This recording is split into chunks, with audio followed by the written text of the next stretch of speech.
अब्बासी साहब के भाई जनाब मुनव्वर अब्बासी साहब की वफ़ात तो ताज़ियत अर्ज़ करने के लिए है।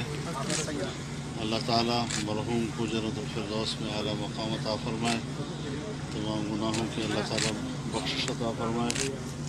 बहरहाल इस ख़ानदान के साथ हमारा एक तवील ताल्लुक़ रहा है। उनकी वालिदा मोहतरमा हमारे कौमी असम्बली की डिप्टी स्पीकर थी, कुलीग थी, और उसके बाद ख़ुद अब्बासी साहब हमारे कुलीग रहे हैं।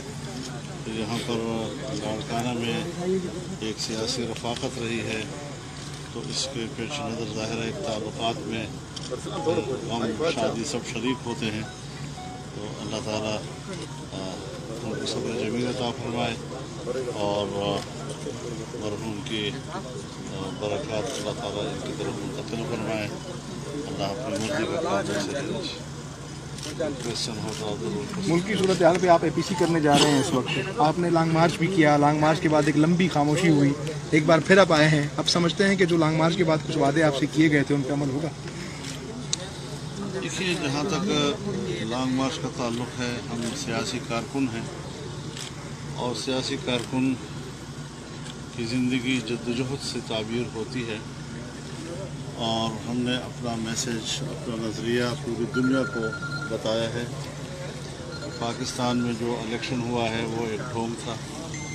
इस वक्त एक जाली मैंडेट के साथ जाली हुकूमत कौम पर और मुल्क पर मुसल्लत है, और ज़ाहिर है कि हमारी ज़िंदगी की तारीख़ ये बताती है कि हमने कभी धांधली को तस्लीम नहीं किया। थोड़ा मोबाइल पीछे कर दें। तो इस लिहाज से एक सियासी मौक़िफ़ रहा है, और आज भी मैं ये समझता हूँ कि जिस तरीक़े से जमीयत उलमाए इस्लाम ने इसको संजीदा लिया, जिस तरह हमने 14 मिलियन मार्च किए, उसके बाद हमने आज़ादी मार्च किया, और जिससे मुल्क के हर शोबे ज़िंदगी से वाबस्ता लोग उठे हैं, उन्होंने उसमें शिरकत की है।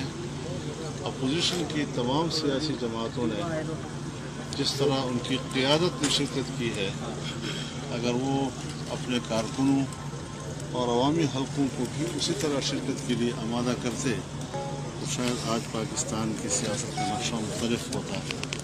तो इस हवाले से बहरहाल जद्दोजहद में मायूसी की बात तो हम नहीं जानते मायूसी क्या होती है, लेकिन पर उम्मीद है कि हम हक़ पर हैं और बातिल के ख़िलाफ़ हमारी जंग वो जारी है और जारी रहेगी। क्या इमरान खान जाएगा सर?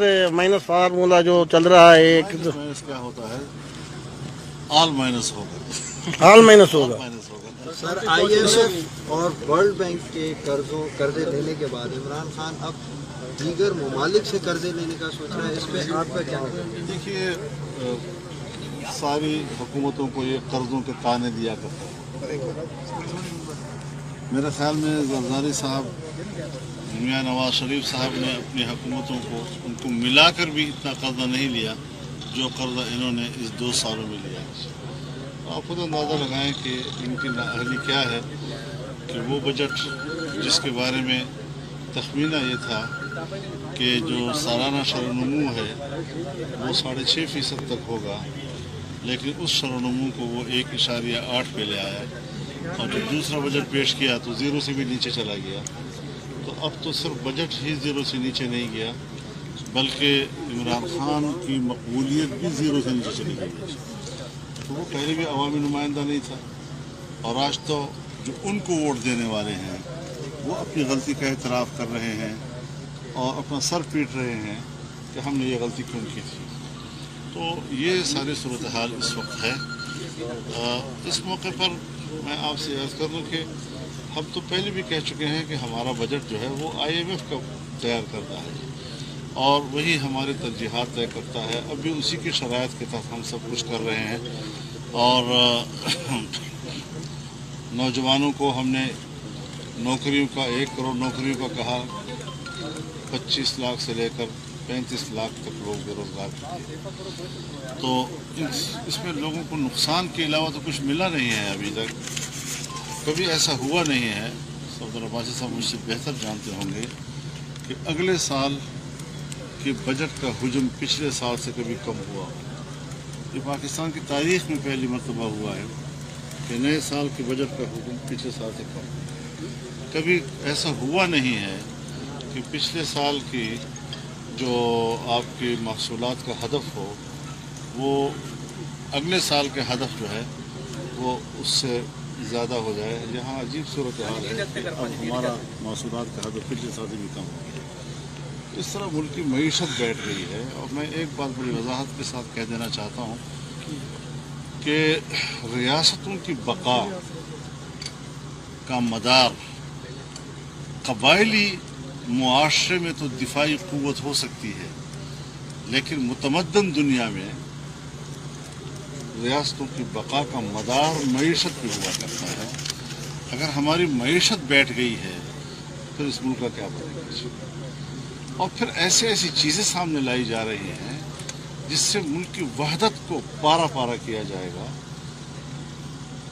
अब हमारे यहाँ 18वीं तरमीम हुई है, मुत्तफ़क़ा हुई है, और पाकिस्तान के आइन में अगर कोई एक आध तरमीम को मुत्तफ़क़ा कहा जा सकता है तो 18वीं तरमीम सबसे बढ़कर मुत्तफ़क़ा है। फिर NFC अवार्ड को दोबारा छेड़ा जा रहा है जबकि आइन कहता है कि इसमें कमी नहीं की जा सकेगी। आज मुत्तफ़क़ा चीज़ों को दोबारा मुतनाज़ा बनाया जा रहा है, सूबों के बाहमी ताल्लुक़ात को ख़राब किया जा रहा है, विफाक़ और सूबों में बदएतमादी की फ़ज़ा पैदा की जा रही है। ये सारी चीज़ें तो मुल्क की बुनियादों को खोखला करती हैं जी। इस हवाले से अगर विफाक़ के पास पैसा नहीं है तो पैसा